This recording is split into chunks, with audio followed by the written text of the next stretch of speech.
மதுரை ஒத்தக்கடை ஐயப்பன் நகர், சுதந்திரா நகர், பாரதி நகர் ஆகிய பகுதிகளில் கடந்த 22ஆம் தேதி மதுபோதையில் சுற்றித் திரிந்த 6 பேர் கொண்ட கும்பல் சாலையில் சென்ற அப்பாவி மக்களை கடுமையாக தாக்கியதுடன் வாகனங்கள் மற்றும் கடைகளை அடித்து நொறுக்கிவிட்டு எஸ்கேப் ஆனது.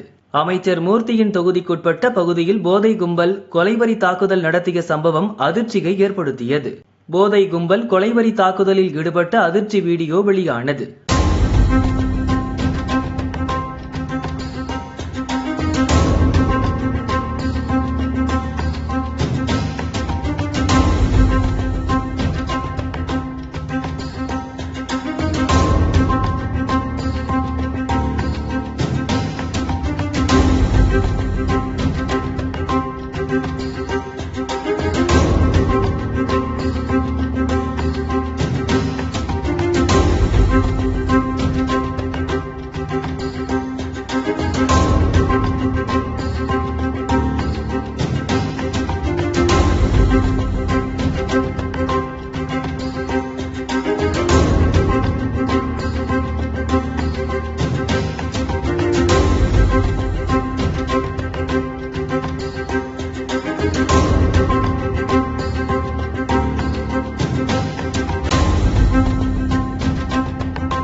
கும்பலை கைது செய்ய கோரி அப்பகுதி மக்கள் கலெக்டரிடம் மனு அளித்தனர்.